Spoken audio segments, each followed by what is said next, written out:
Hello, and thank you for joining us today for the CXPA sponsored webinar.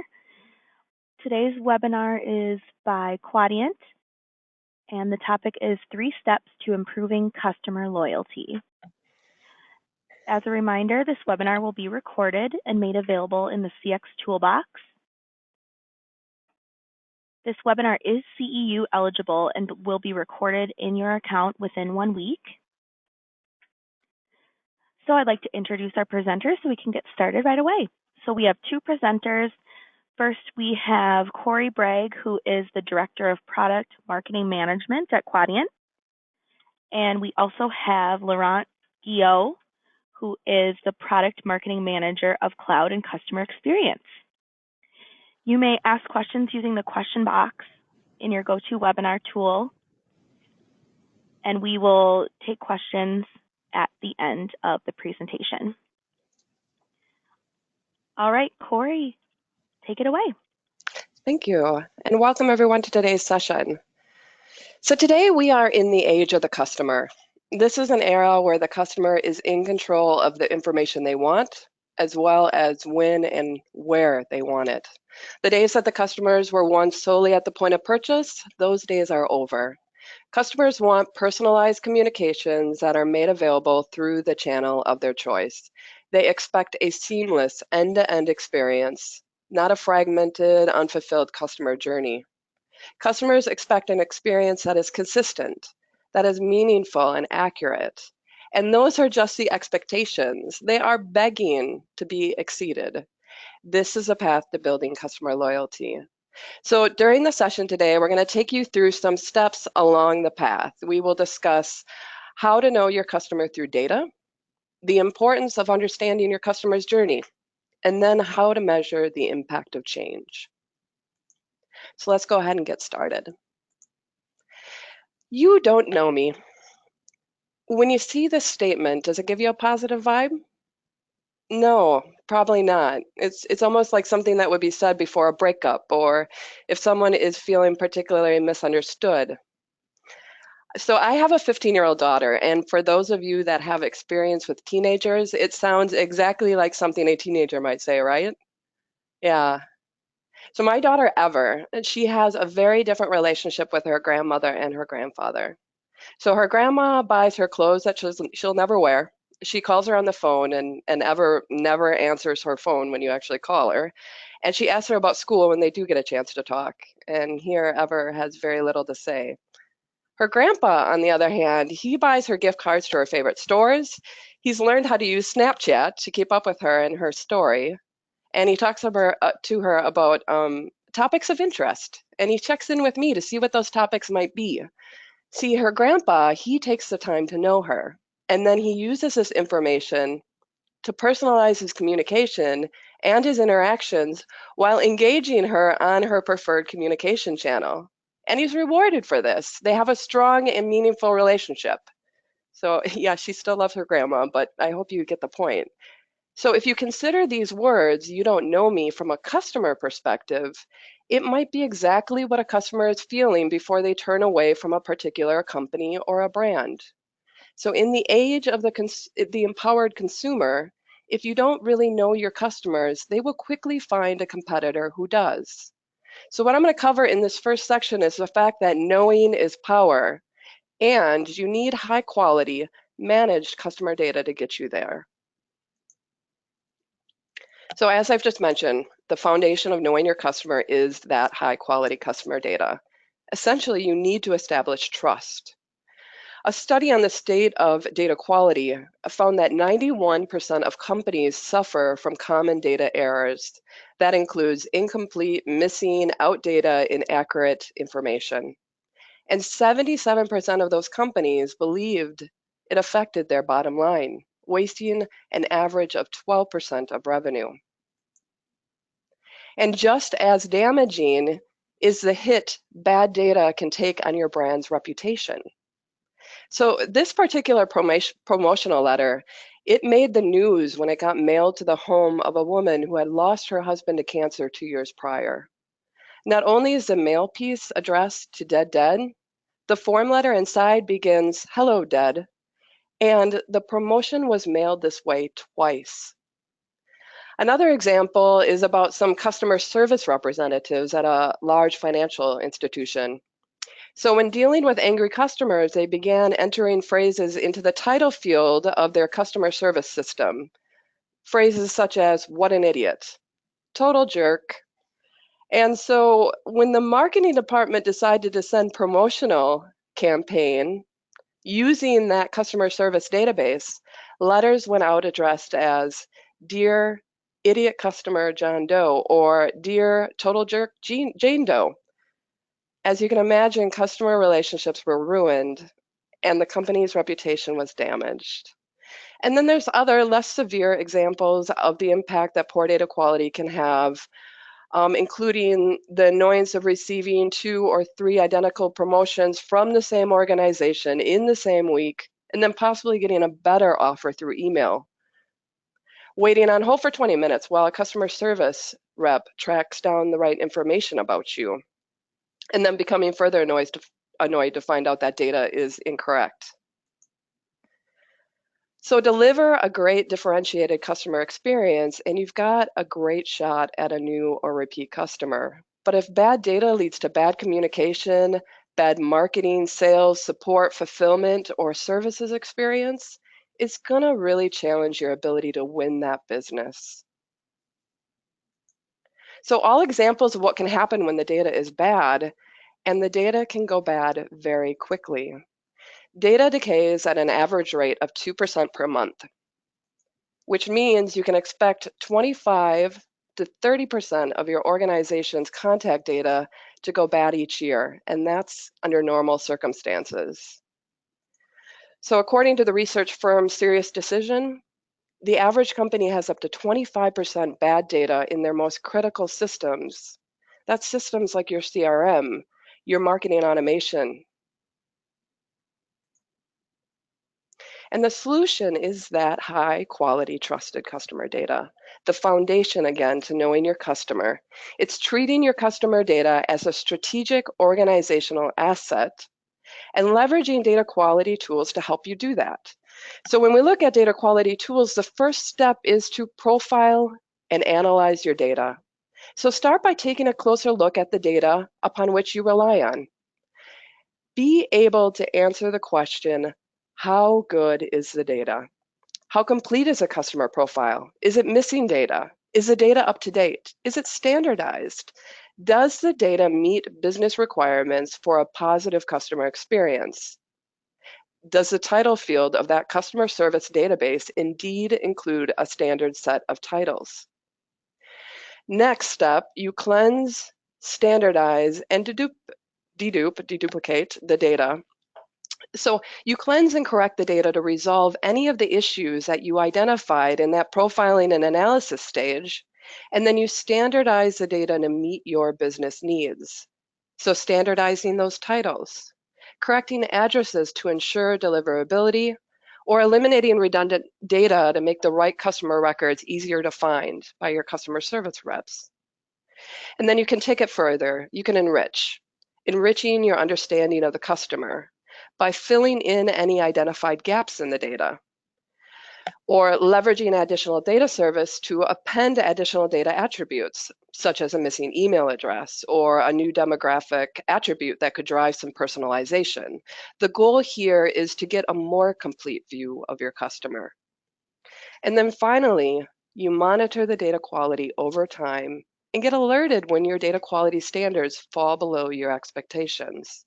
And again, you do this to have that high quality data needed not only to support better customer experience, but hey, this is also supporting better operations and ultimately better business decisions.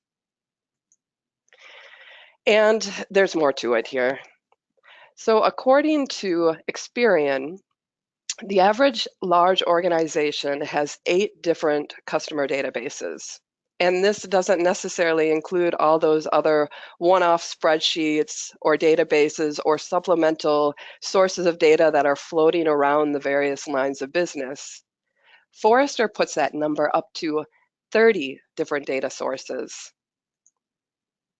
In 2017, a CMO Council report on data-driven customer strategy found that only a quarter of marketers surveyed were able to connect customer identities across multiple systems.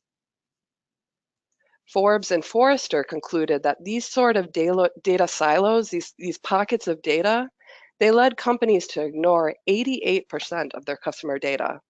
That is going to make it very difficult for you to truly know your customer. The reality is that as the customer journeys through discovery, evaluation, purchase, and ultimately experience of a company's products or services, with each of those phases, he or she may be leaving different breadcrumbs of data as he interacts with the organization. Data is being collected online, it's being collected through social channels, call centers, mobile devices, and through your own sales and marketing efforts. The result is that the organization often relies on a complex mix of scattered data with different standards and different degrees of quality. Bits and pieces of the complete customer picture scattered across the organization in siloed systems. So at the end of the journey, what you have is multiple pieces of Bill, Will, William. A single customer view aggregates the information from the various systems, and it pulls together the pieces of data to create a unique and complete view of the customer in a centralized database. A single customer view would have helped in the situation where, let's say, a customer service employee of an online grocery group is unable to properly deal with an irritated customer complaining about a delivery error because that employee can't access customer information from the distribution system. Or how about the situation where a customer calls his insurer concerning a personal offer he received for travel insurance? However, the customer service rep has no visibility as to which offer the customer received. I've actually personally experienced that one recently. The examples are the result of data that is scattered across the organization, scattered in those isolated systems. Top performing companies are 30% more likely than all others to focus on building a unified 360-degree view of their customer data across systems. These are organizations that want to understand how customers are engaging with them. How responsive is the customer? Did he read or react to your recent email? Where is he most responsive? What is his preferred communication channel? Where does he spend most of his time? And what actions does he take most often? Also, what are her buying habits? Did she recently make an online purchase? Is there a complementary product or service that could be recommended? Did she recently call into support? How long was the call? How was the experience? So a 360-degree view supports organizations in understanding preferences, analyzing their engagement, and ultimately gaining valuable customer insights across their customer base and across channels.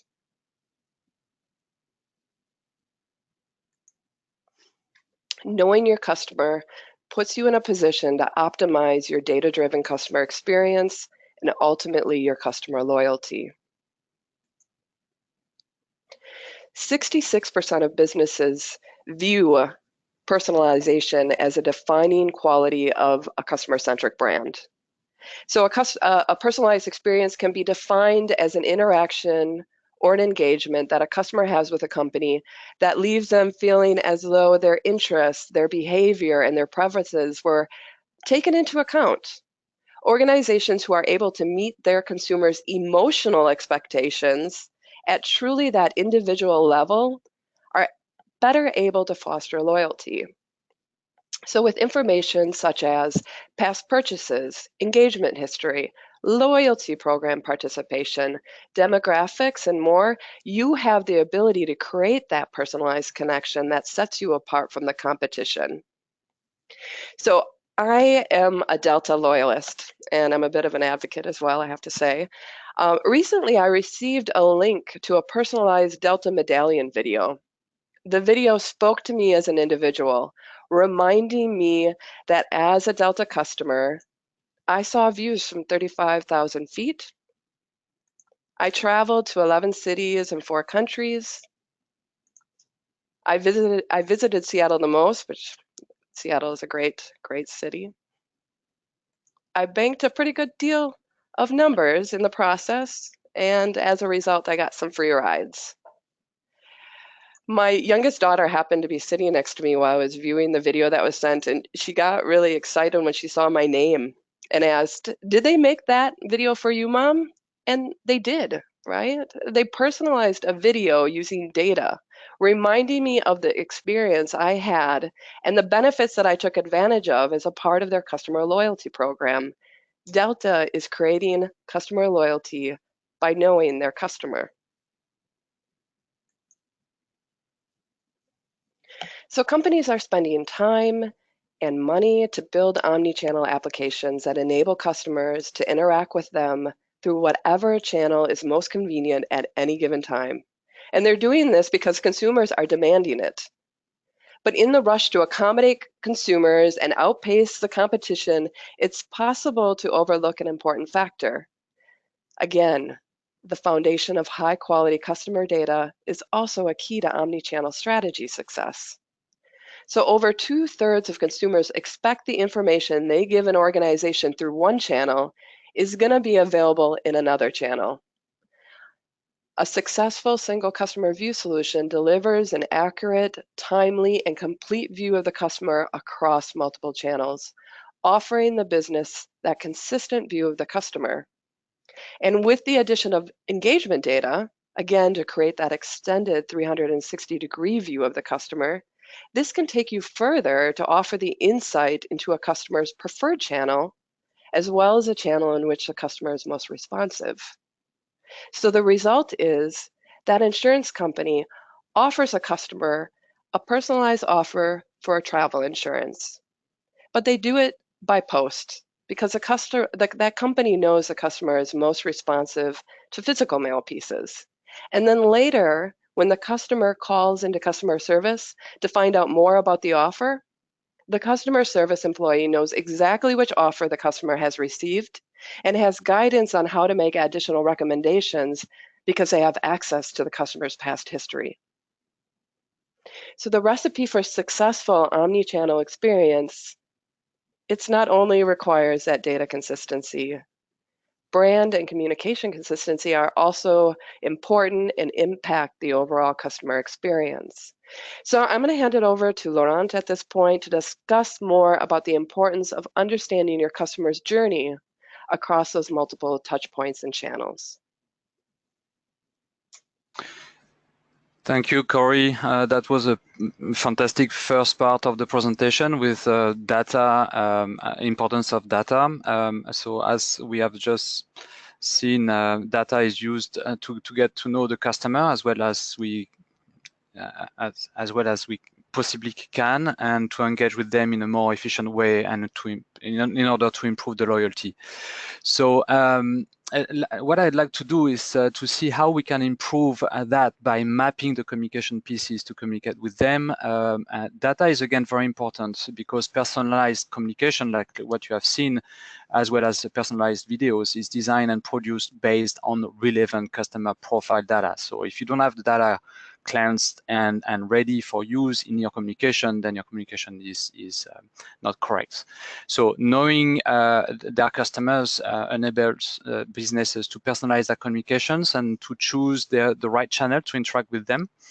So we are going to see how to implement this within an organization and see the benefits of combining good data with relevant communications through the perspective of the customer journey mapping. So, but before doing so, I'd like to come back on what companies need to take care of because the world is quite complex.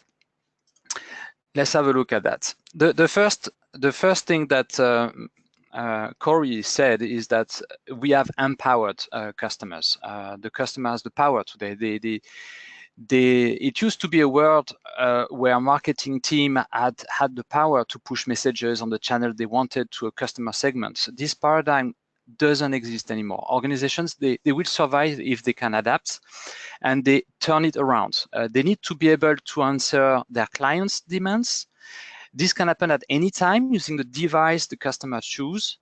And customers expect a quick reply. They can easily complain on social media and damage your brand. So in order to reply on the right channel with the right content and quickly and efficiently, look at the complexity the organization they have. They have legacy systems, so their IT system is siloed.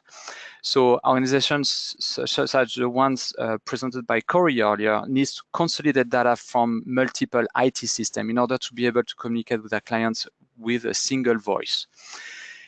More than that, if you add the complexity, and this is where the journey mapping is going to help, you have so many channels. Today, we are used to the print-based communication or the email or the SMS. But you add that, you need to deliver the communication on the tablet, on the smartphone. You have also the face-to-face meeting if you go to a local branch at the bank. If you have the call to the customer service rep, you have the chat on the social media. You have also the social media website of the company, of the brand. So this adds in complexity to or multiply the number of channels that you need to address as an organization. But the last part, also very important, how do they comply with the heavy regulations and follow the standards? So considering all of that, assuming that they manage regulations, assuming that they know how to communicate on different channels, and they managed through a data quality system to aggregate data from different multiple systems in order to provide one set of data for one individual, then they can start having a good exchange with their clients. Let's have a look at how are they going, sorry about that, how they are going to make the right decision, because they could invest on mobile, they could invest on different channels. They don't have infinite money to spend. So they need to make a decision and prioritize their investments in order to fix the customer experience, the bad customer experience. So they need to make sound decisions to invest where they will have the biggest impact on the customer experience, hence enabling higher customer loyalty. And you know, if a customer is very loyal, 74% are going to buy more from the same brand. So we better keep the existing customers. It's less costly than to acquire new customers, because we lost some. So customer journey map can help organizations prioritize their investments with regards to their customer needs, reactions, and behaviors. And thanks to a good investment, they can avoid a bad reputation, or the reputation that is damaged through social medias. And this goes very fast. It's spread across multiple users. They talk word of mouth, and it's incredible how fast it can go. Let me show you an example of Eurostar, what they have done. So Eurostar explained at the CX Forum in London last year how they use customer journey map to quickly decide what to fix first. They use customer journey map in different contexts for occasional situations, as well as for regular business process that they need to improve, like the retro claim loyalty program. They monitor the call center activities. So when they have a high peak of calls at the call center, they ask themselves, what's happening? Why do we have suddenly so many calls at the call center? What's the root cause? What's the reason? So they try to understand why. They map what they understand, and also they use the customer journey map to design new solutions. So by doing so, they redesign the journey of their customers, or the service that they offer to their clients. And by doing so, they do it only in a few weeks. The return on investments it can be is a few weeks only. We are not talking about months or years of investment. Those are small projects, focused and reasonably scoped, and you have the team working together. What I like to a lot is that Laurent Bellan from Eurostar says, multidisciplinary team fully engaged for a short period of time works best. So this is where I want you to remember that if you engage customer experience management program in your company, do it with small teams and do it quickly on small scope and in detail. The goal is to become agile when faced with customer feedback. Agility and cross-functional teams means success. So like I always say, customer journey maps should be to CX leaders what Salesforce is to sales and marketing teams. And CX managers should have an online solution that they can access every day. And actually, you know what Forrester recommends? It's funny because last year Forrester was saying you should meet once every month with your teams, cross-functional teams, different departments. And now they're saying you should meet on a daily basis. You should review every day your customer journey, your CX program, because this is what drives your company culture. Look at the bank. This is one example out of hundreds that I have discovered over the last 2-3 years. For example, this bank, Alice Milligan, explains the importance of customer experience across multiple channels. Like we said, data is one thing, but if you're not consistent across multiple channels, then you don't provide or you don't give a unique voice for your brand, and your clients will be destabilized. So it's very important that you remain consistent across all the touch points, all the channels that you use in order to interact with your clients. Forrester as well, says that interface design is not just about the surface of a digital product or service, it's about the design of interactions that makes interfaces come alive. So if you want to be successful, you need to look at the interactions between the organization and its clients, its customers. So we have seen the data is very important because like this, you have the right content and you address to the right person in order to communicate with them. Forrester emphasized the importance of clear interaction with the customers. Let's see how CX leaders can work this out with a simple approach.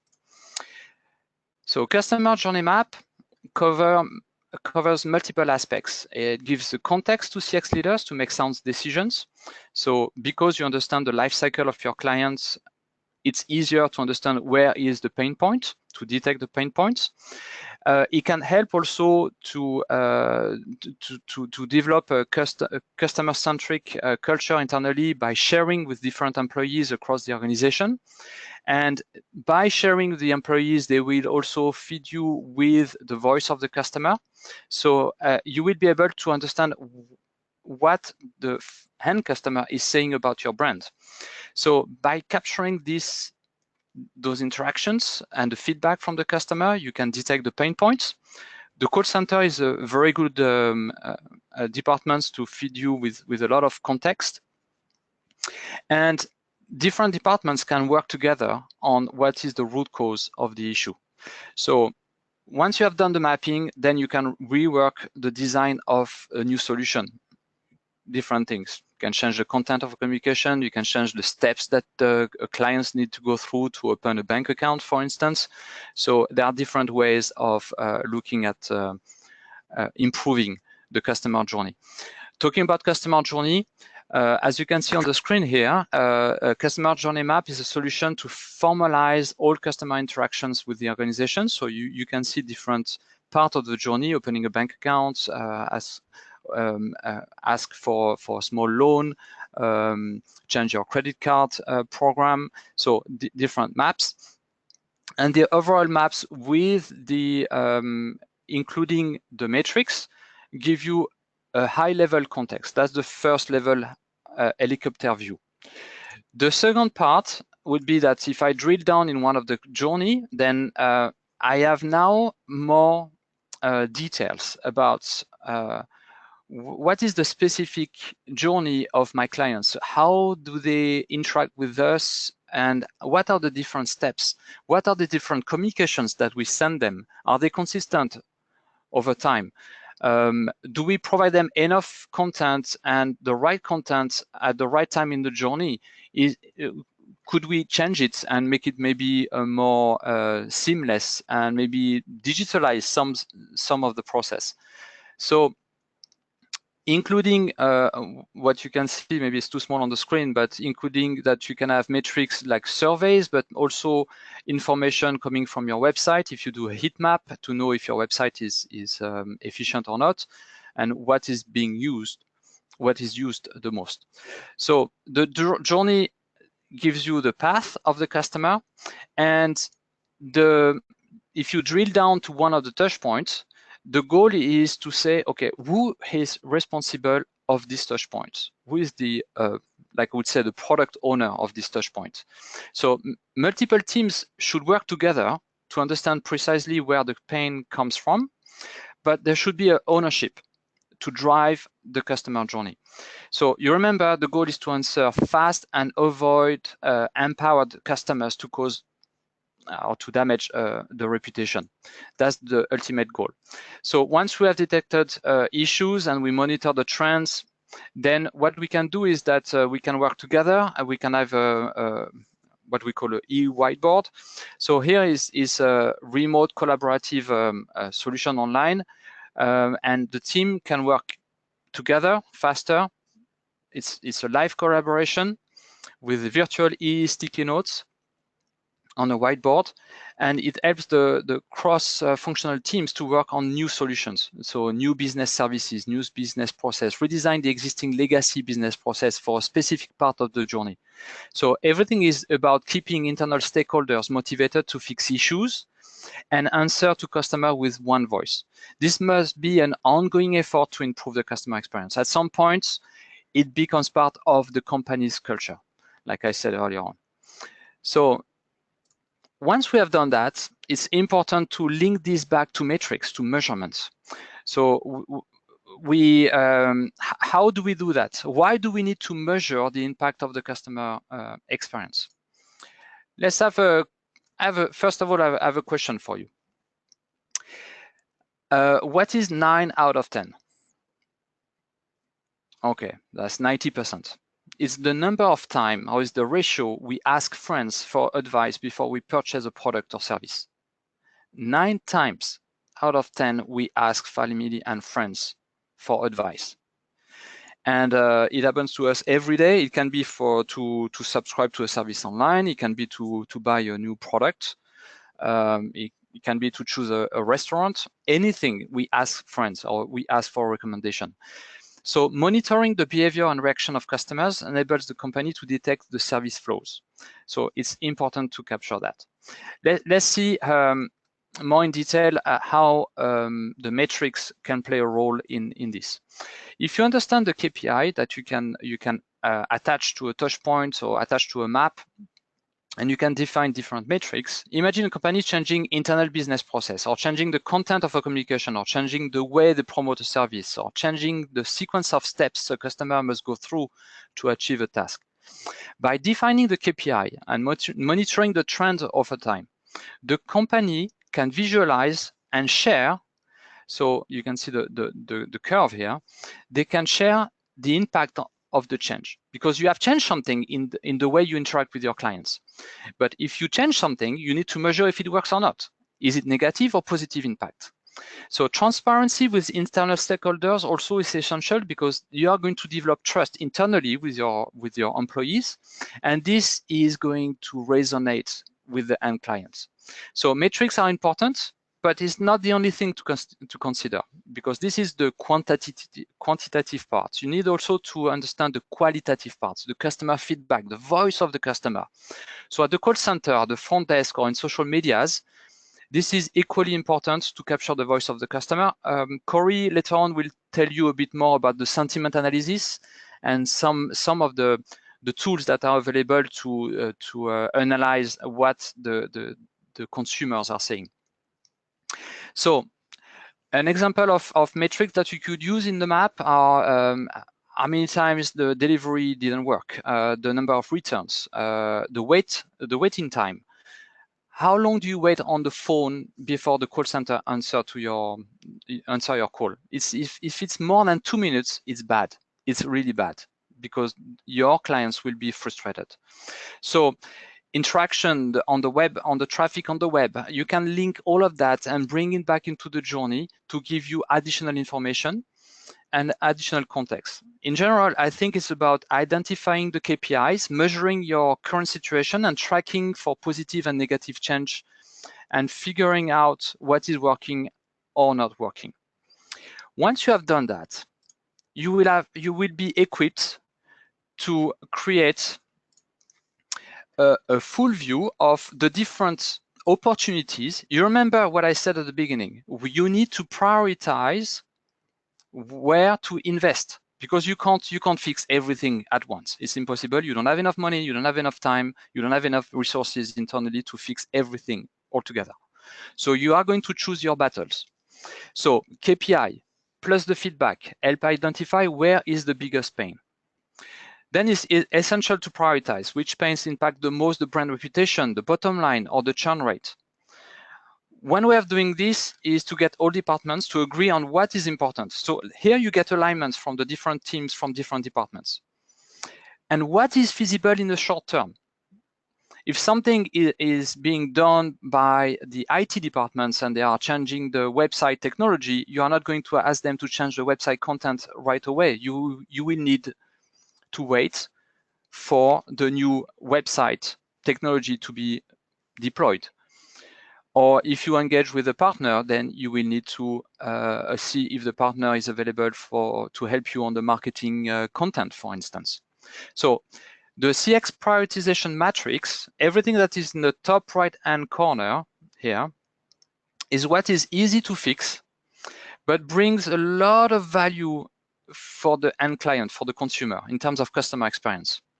So if you fix that, and you make the right decision with the different teams, and it could be maybe one of the tasks would be to add a chatbot to be quicker with the call center or the customer service departments. It could be change the content of a document because you get a lot of phone calls at the call center, people asking, what is this paragraph in this document? I don't understand. Can you explain me? So everything that you can change in order to make the life easier for the end customer is save of time and also increase the customer satisfaction. And if the customer is happy, is satisfied, he becomes more loyal, he will spend more, and you will increase your revenue by up to 30% more revenue because your clients will be happy and will purchase more from you. And also, if you fix the issue online, then you will spend less money to serve your customers. You will reduce the number of calls to the call center. You will reduce the number of documents you need to provide to the clients. So all of that is a cost saving as well. So I'm done with the customer journey map tied to the data and the communication, personalized communication and personalized content. Corey is now going to tell us more about the voice of the customer, which is the fuel to an excellent CX program. Corey? All right. So, according to an Aberdeen report, companies with voice of the customer programs outperform all others in a whole bunch of categories. So that includes cross-sell, upsell revenue, return on marketing investments, customer win-back rate, annual company revenue, first contact resolution, net promoter score, and average cost of customer contact. Wow. So a voice of the customer program means that you are listening to your customers. You're opening your ears and your eyes to better know and understand them. And then you're reacting appropriately to build that loyalty, just like your favorite grandparent would do, right? So let's take a look at a couple of examples where the voice of the customer can be measured to help determine the impact on your customer experience initiatives. So first, you can leverage social media networks to gain some valuable customer insight into your business or your brand's performance. Insight into what people are saying and how they are feeling about your brand. So for example, you might monitor Twitter, looking for mentions related to your company or a particular brand or a set of products or services that you offer. And with sentiment analysis tools, you can calculate an overall sentiment score. You can determine how positive or negative the customer sentiment is relative to a particular topic, and then that score can be tracked over time. So this will help you see the impact of your customer experience initiatives with regards to that general customer sentiment toward a related part of your business. So is it going up or is it going down based on the changes that are being made? It can also help you identify brand advocates as well as dissenters by monitoring what your most intense positive and negative sentiments are. And then you can respond to them, respond to those customers, find out more, and encourage them, if it's positive, encourage them to share the word. You can also leverage and analyze your service logs or your surveys, customer support surveys as an example, to monitor the customer perspective of a particular touch point along that customer journey. So maybe you're implementing that new online chat feature, and at the end of it, you're sending a survey that customers can add some comments about their experience. So again, with those customer sentiment tools, they can be used to identify the key topics that are being commented on, as well as the customer sentiment towards those topics to help gauge that voice of the customer. And you can go further by linking this sentiment back to the customer profile. So maybe create some alerts when you see extreme highs or lows on sentiment regarding a customer service experience or a customer support survey, and then follow up with the customer to better understand why. And with that, that is we are at the end of today's webinar on 3 steps to improving customer loyalty. So just to summarize, step 1, know your customer. A 360-degree view supports your organization in understanding preferences, analyzing engagement, and gaining that valuable customer insight across your customer base. Second step, become a customer-centric organization. Put focus on the design of your customer interactions. Understand the holistic customer experience, including the handoffs from one channel to another within a customer journey. Understand customer needs, desires, and those pain points at each step. And finally, step 3, track your success. Establish KPIs and metrics to measure success and to give your customers a voice. And then listen carefully and continuously to track the pulse of your customer experience initiatives. And with that, I think we open up now for questions.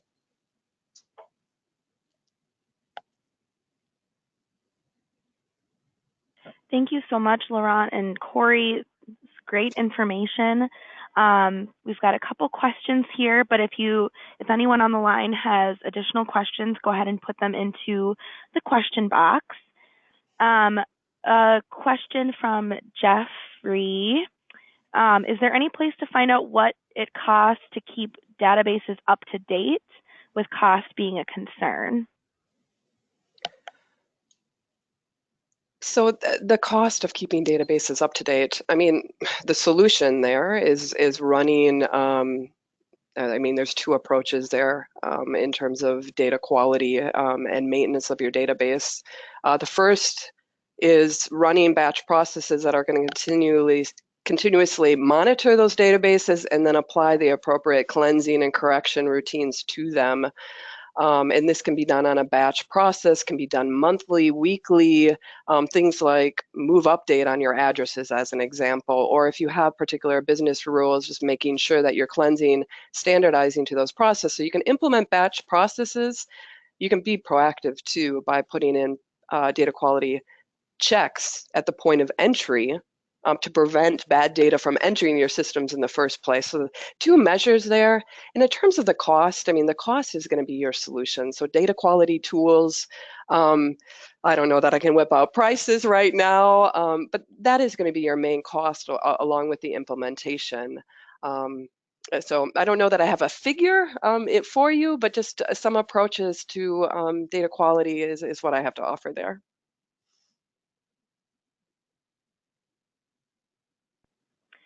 Thank you. We've got another question from Fawad. Are there any good tools out there for customer journey mapping that you would recommend? Well, we at Quadient we have our own SaaS customer journey map. So if you're interested to know more about it, you can contact me, Laurent Guillot. There are some other tools in the market. There is a market guide on customer journey mapping solutions as well. So Forrester and Gartner, they came up with a list of the different players in the market.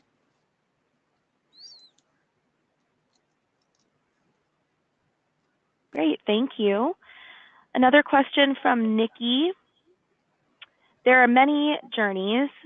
Should a company choose key journeys to start with, and how? Yeah, so definitely this is new. This is a change of mentality. So in order to prove success, you need to start small. 1, 2 journeys maximum. Identify the key stakeholders internally that are very, very positive. They have a positive mindset, and start with them. And the most important part is to share the results with the other employees, to show what you have done, how you engage, what you have discovered, how you have changed the different journeys or touch points or content in order to fix the issues. You need to keep the momentum. What I've seen many times, and when I interviewed a lot of different companies, is that they run 1 workshop or 2 workshops over 3 months. After 3 months, everybody gets a lot of fun and think, oh, that's it. We are going to change everything internally upside down. It's going to be great. And after 3 months, after 2 workshops, it's over. And then this is where you feel the frustration from the different teams, from different departments. So yeah, start small, 1 or 2 journeys, 3, 4 departments, select a few key people inside your organization and grow from there.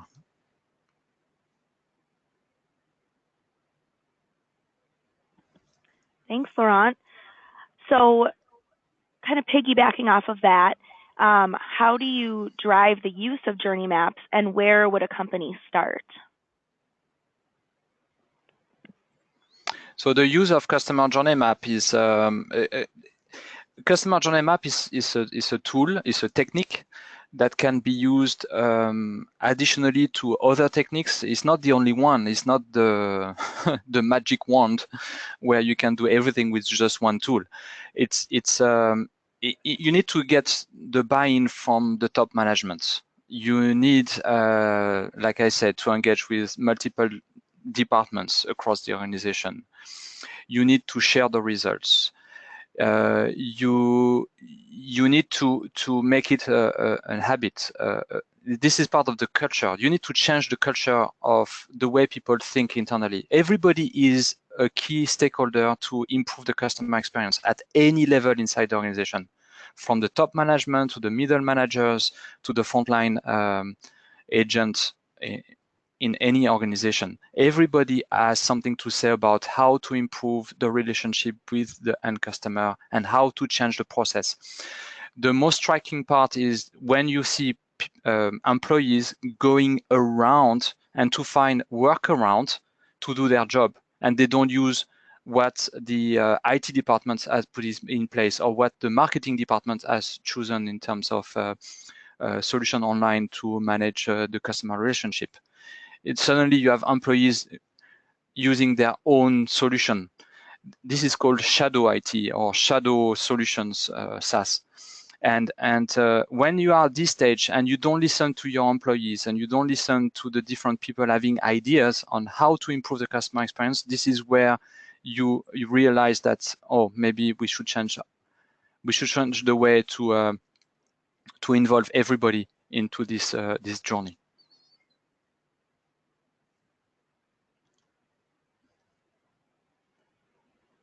Great, thank you. Another question, how does GDPR impact a single customer view implementation? So that's a good question. GDPR is one of those topics that has gotten a lot of press, but it really doesn't impact it. It really helps it. So data quality and data management are some fundamental pieces to GDPR compliance. So essentially, knowing where and what personal data you have across those siloed systems, that's the key.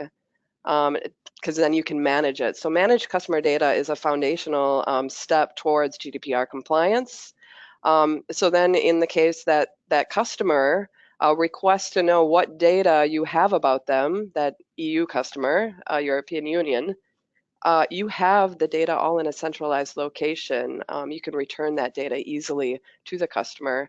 And actually, just to hit that home, is we have a solution at Quadient, privacy compliance, that combines our data management and customer communication management solutions to be able to pull the data from the managed database, single customer view, and then communicate that back out to the end user or customer to fulfill those subject access requests, as they're called under GDPR. So fundamental piece, essentially.